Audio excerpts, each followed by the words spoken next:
It's been a real spiritual journey. It's been a spiritual war. I've been working on this translation 7 years from day one. Of course, was the one that sold this whole idea to Nelson and why we're doing this as a company.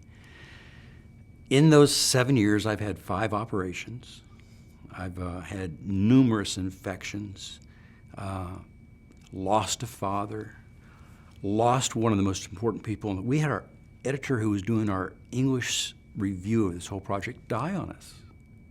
Yeah, we've had a lot of things happen.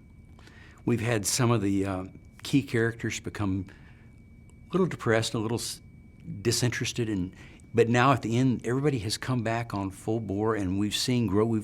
A number of us have been through things. Malia Bell, who works with me carefully, and she's worked more hours than I have on the translation. She's been through surgeries and she went to a funeral probably every week for, 6-8 weeks in a row. It's just, things were just happening and it all happened in this period of time. And I would sometimes struggle with those things, and I would just take them on by myself because I was raised that way, to be independent and take things on. And my boss, Gary Davison, said, this is a spiritual journey. This is a spiritual war, and we've got to take care, and we've got to give our lives to Jesus and to God and turn this whole thing over to Him. And it has been very much a spiritual journey. There have been a lot of highs.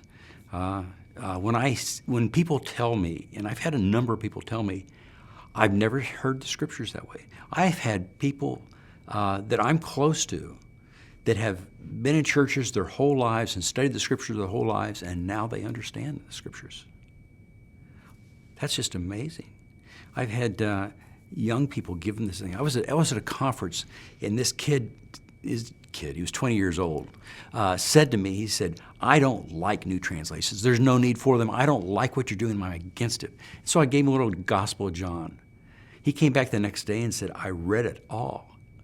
And he just turned around. He was now, an advocate. I got an email from a guy in Germany, and he was just letting us have it for doing the voice. He said, I'm against this stuff. I'm against all this New Age stuff. Well, it's not New Age at all. But so I emailed him back and I said, I'm sorry to hear that experience, and here's my experience. I told him a little about who I was. We started corresponding, and this is all happening in a matter of a couple hours on the internet. Find out he shops in the town I lived in Germany. Find out he comes from the background of the church. I was the executive vice president of the college for his group of churches. And he was now over in Europe, ministering over there, and sort of turned against some of this stuff. And in that court, within about 6 hours of corresponding, he apologized for the whole thing, and he said he'd give us an endorsement. He was all on our side. He said, I see what you're doing, and I'm reading. And this is all happening in hours of real time across the Atlantic, and all of a sudden he loves what we're doing because he takes off this mask and he can see clearly that we're just people who God has loved, and we're trying to love them back and give them everything we can and let them really experience the Scriptures. That's happened a number of times on this project. We hear stories about people that pick it up, and we've had some bloggers who we send the copy to and say, well, why don't you read this? Blogger writes back to us, emails us back 3 days later, says, I finished the New Testament. Well, guy had to read around the clock to do that.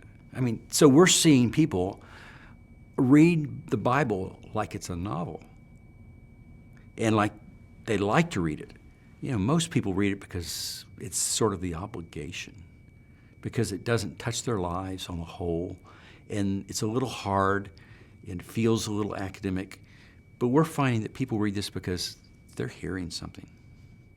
And we hear it as we work on it. God ministers to us. When I work at home all day, 10 or 12 hours on the voice at the end of the day, I'm not tired.